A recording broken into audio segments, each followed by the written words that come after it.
next speaker is a senior software engineer on the Ruby architecture team at GitHub. He's worked on Rails applications of all sizes and contributed to numerous open source projects. He was formerly a composer, string player, and professor of music. I really appreciate his ability to explain complex topics in understandable ways. Please join me in welcoming Daniel Colson.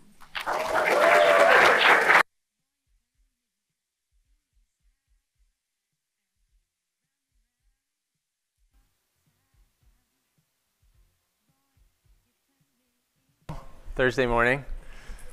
Big crowd feels really good. It's a lot of good energy. But you're all making me really nervous too. So many smart people here. It's terrifying. But that's okay. I've got Cat. I'm going to tell you a story about Cat today. Cat is, you might know the story, the very hungry caterpillar. This is not the same cat. This cat is a software developer working on a large Ruby on Rails application at BugHub. And Cat's had a bit of a stressful week. BugHub is this large online community of bugs. And Cat has spent the past week shipping a highly successful new product within BugHub. But along the way, Cat has had to deal with a bunch of problems. Data consistency bugs, application slowness, and at one point even site-wide failure. All these problems are going to trace back to a single database transaction. It's going to start out as a small, simple transaction. But as the days go by, more and more requirements are going to cause this transaction to grow in size until it's eventually going to become a liability for Cat's application. Along the way, we'll stop and explore what went wrong and how Cat could have improved some of these problems. If I can just slow down my heart, breathe a little bit. The story starts on Monday.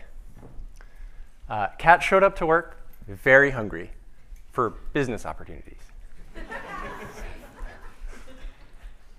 Cat knows that a lot of the bugs on BugHub are very hungry for food, but they're too busy connecting on BugHub.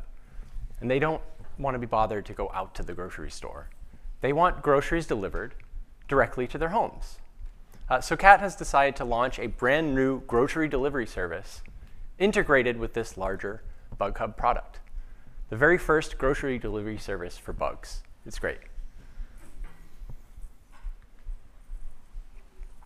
We're not going to dig into controllers or views or even how this order gets put together. We're only really going to look here today at how the order gets saved. So we can assume that this order instance variable is an instance of an active record model, an order model, backed by an orders table in the database. There's also a product model for the various grocery products that a bug can buy.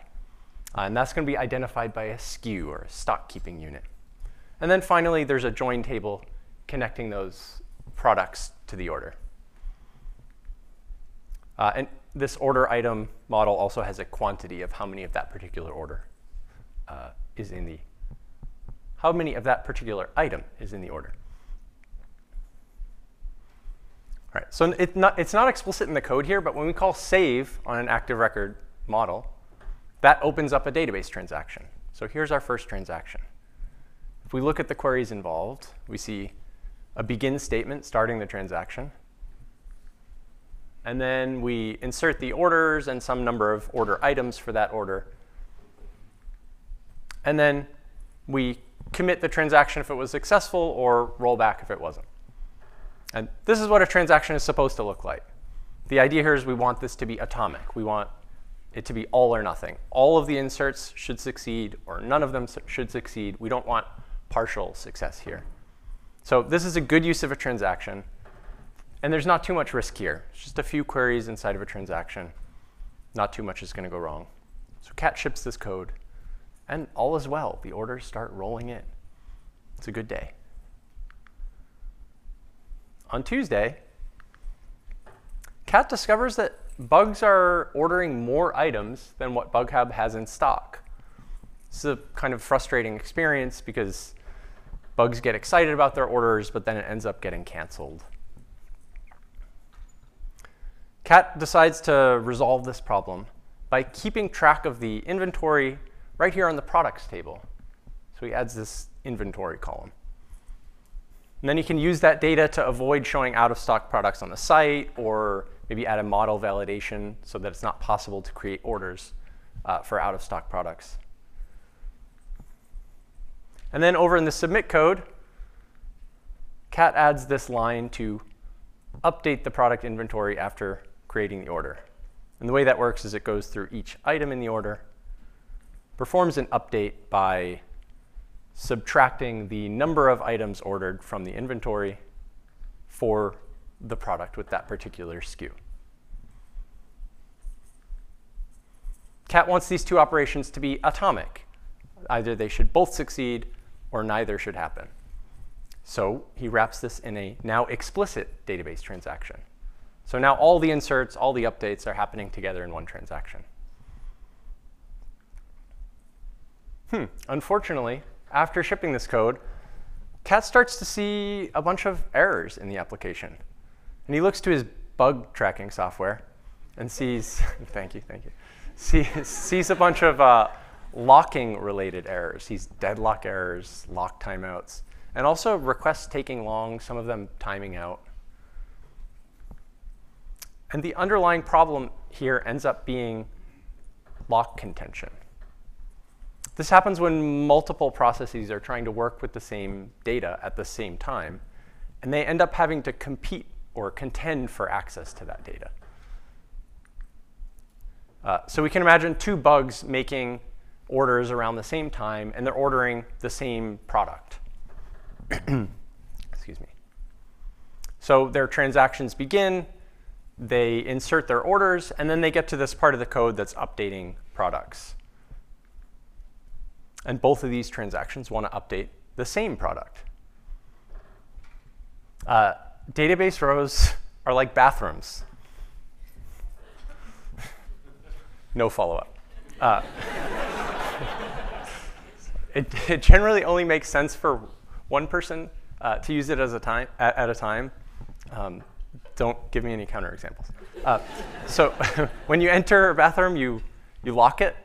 You lock the door, and then anyone else who wants to use it has to wait. And so that's what's going on here. Like, only one of these updates can happen at a time. And whichever one does, it's going to lock the row. And so the other update can't happen. It has to wait. Even after the update succeeds, that lock is still going to be held until bug 1's transaction is complete, which leaves bug 2 waiting around, bug 2's transaction. It's only once bug 1's transaction commits that bug 2 can finally get that lock and perform the update and move on. At best, contention like this makes the performance of transactions worse because they get stuck waiting around. But at worst, it can also lead to errors. Cat was seeing deadlock errors. So that's where two or more transactions are waiting for opposite locks, and they get stuck and can't move forward. So the database terminates one of them. Or lock timeout errors, where a transaction ends up waiting so long for a lock that it gives up, it times out. So these can lead to application errors. Interestingly, the speed of a transaction affects how much opportunity there is for contention. If the transaction is fast, the locks aren't held for too long, and there's not too much opportunity for this contention. The chances of another transaction coming in and needing to work with the same data at the same time are relatively low.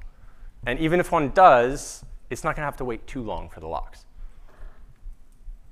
Slow transactions, however, have a lot of opportunity for this contention. There's a lot of time for another transaction to come in and need to work with this same data. And then it might have to wait a long time for the locks. And this is what was happening in Cat's case. Cat had a lot of slow transactions, creating this opportunity for contention. But what was making Cat's transactions slow? Well, there's a lot of things that can make transactions slow. One of the things that was making Cat slow is slow queries. It turns out these update statements were rather slow in Cat's application. And he forgot an index on the SKU column. So Cat could have reduced lock contention by adding an index to speed up this query. It's kind of interesting. Even if the queries were fast, it turns out the very hungry bugs on BugHub were submitting orders with massive numbers of products in them. And so too many queries within a transaction can also make for a slow transaction. These transactions tend to hold a lot of locks as well. So there's now a large opportunity for contention. And then worse still, transactions like this, in addition to holding a lot of locks, end up likely to get stuck waiting on a lot of locks as well. And so lock contention has this way of kind of spreading. Like locks held by one transaction slow down another transaction, and then that slowness creates opportunity for yet more contention with other transactions. So it kind of cascades a bit. Operating on large batches of records like this inside of a transaction is not really something a transaction is good at. You might be able to get away with hundreds of updates in this transaction, but if you start getting into the thousands, it might be time to reconsider the design. In this case, maybe Cat needs to add a max number of items it's possible to have in a single order. So it turns out this innocent-looking line can actually cause some problems if it creates slowness in the transaction. Cat can reduce the possibility for contention by speeding things up, speeding up queries, limiting how many of them there are. And separately, Cat can also fix some of the specific errors, like deadlock errors can be fixed by updating the products in a consistent order. But Cat might also want to question his assumptions about whether this needs to be within a transaction at all. Maybe there's another design that doesn't require these updates to happen here in this transaction, or that doesn't involve updating the products table at all. Like maybe Cat actually needs a more robust inventory management system that lives outside of this database. Wednesday. On Wednesday, Cat noticed customers complaining that submitting an order sometimes took way too long. And Cat tracked the slowness back to this one after create call, which is doing a bunch of slow work, syncing with an external billing platform, sending off confirmation emails, and a bunch of other stuff. This is stuff we often don't want inside of a request because it slows down the request. And we also don't want it in a transaction because, as we've seen, slowing down the transaction can create more opportunity for lock contention. So Cat moves all the slow stuff off into a background job. And this is an improvement, but there's still some potential problems here. After shipping this change, after a while, Cat got reports of order confirmation emails getting delayed by several minutes. Since Cat is using an after create callback, the job here gets queued right after creating the order, right after the inserts, but before the transaction commits. Now, Cat is not using a database-backed job queue adapter. So enqueuing here is not part of this transaction. It's a separate thing. And that means that actually the worker can pick up this job and execute it before the transaction commits. It's not too big a deal in Cat's case because the job will fail. It requires a persisted order to run. So it will fail, and it can get retried later. But it's not ideal. Then this transaction moves on to updating the product inventory, which we've seen is sometimes really slow. And so actually, it turns out this job can retry and fail multiple times before the transaction commits. And so Cat has tried to accommodate this by configuring the retries for the job quite high, so that eventually, once the transaction commits, it will retry one more time and succeed.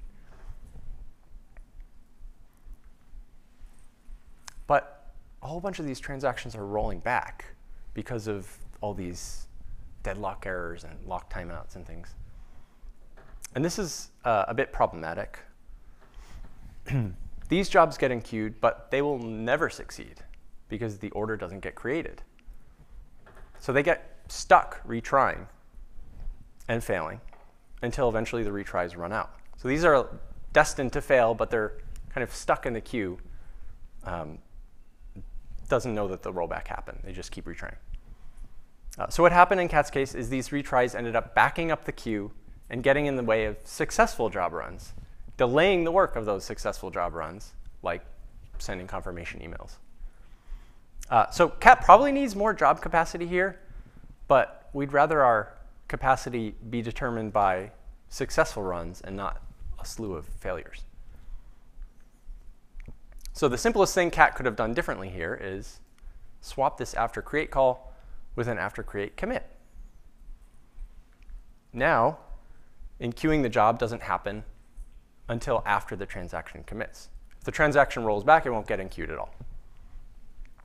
And so typically it will be run exactly once without the need for all these extra retries and fails. You can look forward to Rails 7.2, which is going to offer a way to do this by default, to enqueue jobs after transactions commit by default.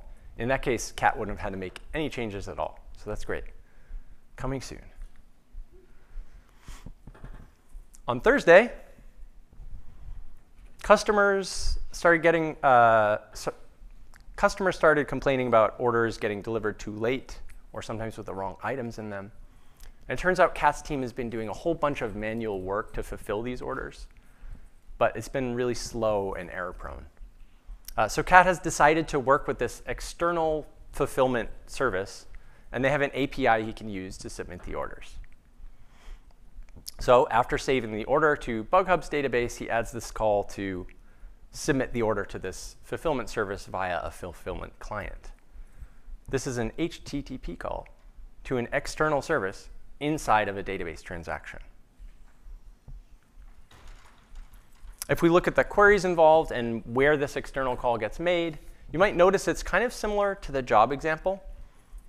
And that's because the enqueuing a job with Cat's particular job queue adapter was an external call. It's the same sort of thing. And so this one has some of the same problems. Like the external call here could succeed, but then this transaction might still roll back. But worse than that, after shipping this code, Cat starts to see errors across all of BugHub, not just in this grocery delivery product, across the whole site. Cat started looking into this and noticed that this external fulfillment service was having some scaling problems. It was not able to keep up with the number of orders coming in through BugHub. It makes sense that this would affect creating orders, but how is this cascading into failures across the whole site? So as the external service got backed up with too many requests, it started responding really slowly or sometimes not responding at all.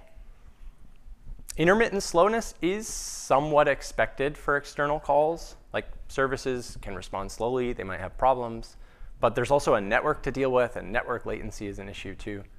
And it's one of the reasons we often move external calls outside of requests and into background jobs. But regardless of whether it's in a request or a background job, we still need to be careful about putting these calls inside of transactions. When slowness like this happens inside of a transaction, it can threaten the health of your database. From the database's perspective, this transaction is sitting idle for the duration of the slow external call. So you might not think it's not doing much, but it's actually still using valuable resources. For one, it could be holding locks. Actually, that's not really the case here since the idle time is before all of the updates, but in other transactions, that could be a problem. But the bigger problem in this case is that the entire time this transaction is open, it's using up a database connection. And that database connection cannot be used for anything else. So what happened in Cat's case is as the fulfillment service degraded, orders kept coming in through the site. They would open up a database transaction and then get stuck, sitting idle, waiting for the fulfillment service to respond. And they'd get stuck there for a long time. And then as more and more orders came in, the number of connections in use increased, the number of available connections decreased, until eventually every single database connection was in use. At that point, no other request was able to acquire a database connection. And so any request across BugHub that needed access to this database started to fail. even the connection pooling mechanism in front of the database here didn't help anything, because each of these transactions is taking up a real database connection the entire time it's open.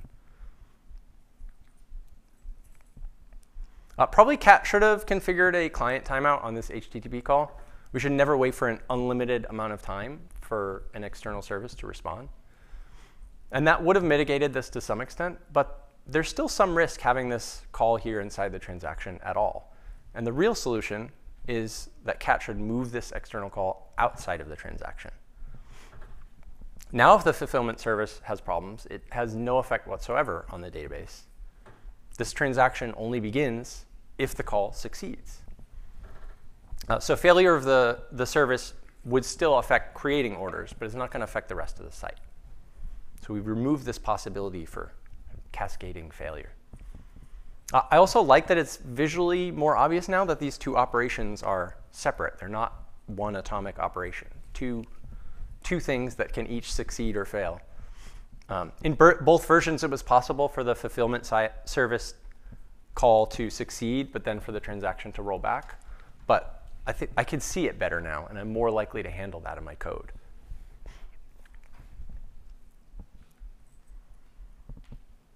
On Friday, customers start complaining a lot about site reliability. In addition to all the problems that we've seen here, the application has been slow, and users are seeing intermittent 500 responses regularly, and they're starting to get frustrated. The problems stem from this grocery delivery service's popularity. There's a lot of orders coming in. There's a lot of products getting added. But it turns out that the database is getting overwhelmed by all these writes on the orders and products tables. So thinking quickly, Cat and the database team get together and decide to extract the orders and products into separate databases. That leaves a bit of a problem here with this code. We've got an orders transaction, but we're doing both orders and products queries inside of it. So Cat decides to wrap it in another transaction. Now there's an orders transaction and a products transaction. And yeah, some people have maybe done this, and thus the giggle, or maybe know what the problems are. But it kind of looks reasonable on paper. Like, it looks like this should work. It looks innocent enough. But it's a really bad availability risk. It threatens the health of these databases. Bug can pretty much guarantee he's going to see all of the same bugs before, but they're going to be worse now because they all affect two databases instead of one. So if there's slow queries, if there's external services degrading, we're affecting both transactions, both databases. Plus, queries to one database inside of a transaction to another database are just another kind of external call as far as that other database is concerned. And it comes with the same problems. If one is having problems, it can now affect the health of the other one. So the health of these databases is tied together. And we've kind of limited the effectiveness of extracting them in the first place. Furthermore, after Cat ships this change, he notices that certain products stop selling because the inventory went down to 0, even though the product's actually still in stock. And that has to do with the fact that these two transactions are not atomic. It's two separate operations to two different things. So a lot of the time, they'll both commit. Or if the inner products transaction rolls back, that'll probably cause the orders transaction to roll back as well. But in Cat's case, what was happening is that the inner products transaction was committing, decrementing the product inventory. But that order actually never got created. That transaction rolled back. And this is actually a fairly common scenario in Cat's application. For the duration of the products transaction, that orders transaction is sitting idle, which we know is not great for other reasons. But actually, after a long period of idle time is one of the more likely places for a connection to fail for some reason. Maybe timeouts at the database layer or timeouts in the network layer. So all sorts of things could go wrong here. There's no guarantees that both of these transactions are going to commit. So given that this is already not atomic, the first thing I'd recommend that cat do is make that explicit by doing them sequentially instead. This is not always an easy change to make. The stuff inside of the nested transactions tends to be intertwined, so untangling can be difficult. But it's an important change to make for the health of these two databases. Again, I also like that putting these things sequentially kind of highlights the fact that they're two separate operations, not atomic. So we're more likely to consider now this case where the product's transaction succeeds, decrementing the inventory, but then the order actually rolls back. And cat doesn't want that. Cat doesn't want the product inventory to get decremented without the order getting created. So one thing cat could do is swap the order of these transactions. That's easy to do now. Of course, now it's possible to create the order and then not create the, not decrement the inventory. So we've traded one possible failure for another. But maybe that's fine for cat's application. Maybe it's OK for the inventory to be too high rather than too low. Or maybe cat needs to write more code to deal with that possible failure and to make these things behave more like they are atomic, even though they're not. On the weekend, cat doesn't work on the weekend. I don't work on the weekend. Cat likes to rest and reflect on what he's learned. So cat learned that external calls within a transaction are a risk. They can lead to data integrity problems because the things sort of look like they're atomic, but they're not. It's like it can sort of hide the fact that you're dealing with two separate operations. They can lead to cascading failures, where the failure of the external service ends up causing problems in your database itself. And this includes a whole bunch of things. HTTP requests, that's the main one I mentioned, but also sending emails and queuing jobs, querying other databases, all kinds of things. Really, the only thing we want inside of a database transaction is queries to that database. Cat also learned that slow transactions are a risk. If they're in a request, they can create slow requests, which we don't like. But really, we don't want slow transactions anywhere. This problem with contention in one place can affect a whole bunch of other places. So like slow transactions, even if it's in a job, can still create this opportunity for contention in other parts of your application. So it can affect the performance of requests. And then there's this problem of resource exhaustion. Database connections are a finite resource. Database CPU is a finite resource. Slow transactions can overuse these resources and threaten the health of your database. That brings us back to Monday. A full week. Cat had a nice restful weekend, but some of Cat's colleagues, oh yeah, there's Cat. He's well fed. But over the weekend, a bunch of other teams were committing code to this transaction, working over the weekend. And on Monday, he came back to something like this. So who's seen a transaction like that looks something like this? Yeah? Ooh, a lot, yeah.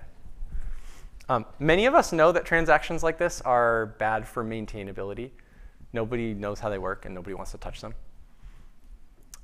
But transactions like this tend to carry a lot of risk. I think we underestimate how much risk. And they can affect other parts of your application. And maybe even have the risk of bringing down your application. So it's pretty serious. So what is Cat to do with a transaction like this? Cat's probably tempted to crawl into a cocoon and just pretend it doesn't exist. Or maybe wait for somebody to rewrite the whole thing.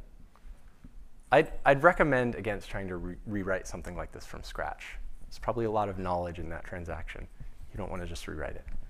Instead, see if you can make small incremental changes to make it a little bit better. Maybe move one external call outside of that transaction. Maybe speed up one query. The idea is to make the minimal change to leave it a little better. There's some tools coming in Rails 7.2, maybe Rails 8. I don't know what the version is going to be. I think it's 7.2 at the moment. Not sure. I already mentioned this option to delay in queuing active jobs until after they commit. But there's also a more general purpose callback in the works to defer work until after transactions commit. So I think this is going to be helpful for improving transactions a little bit at a time without completely rewriting your code. In addition to fixing the existing transaction that Cat knows about, I'd recommend that Cat also try to identify other problematic transactions like this, since a transaction in one place can affect things in another place. Most databases have tools for inspecting the behavior of queries and transactions. Like in MySQL, there's the performance schema databases that you can query and get information. You want to look at what transactions are slow, which ones are holding or waiting for locks, which ones are sitting idle, and prioritize based on that. We also added transaction instrumentation to Rails 7.1. So it can be useful to see them from the application side as well, and then maybe combine that information. And then finally, I'd recommend that Cat try to prevent transactions like this from creeping back into the application. There are some tools for this, like the isolator gem that tries to detect external calls inside of a transaction. But I'll also leave you with a few tips about how to write safe database transactions in the first place. First, we want to keep transactions short. I wrote under a second here, but that's just made up. Maybe it depends on your application, but short as possible is probably best. Nowadays, when I see transactions over 5 or 10 seconds, I start to get a little nervous. Having fast transactions means having fast queries in those transactions and not too many of them. Again, I made this number up. I don't know. It probably depends on your application. When I start seeing more than 1,000 queries in a transaction, again, I start to get a little nervous. We don't want to have any external calls at all inside of our transactions. And really, we want to do as little as possible inside of our transactions. Like ideally, we try to move as much as possible before or after the transaction. Callbacks can sometimes make it hard to see what exactly is going on inside of the transaction. So when you're writing callbacks, you might want to default to using callbacks like after commit that do the work outside of the transaction.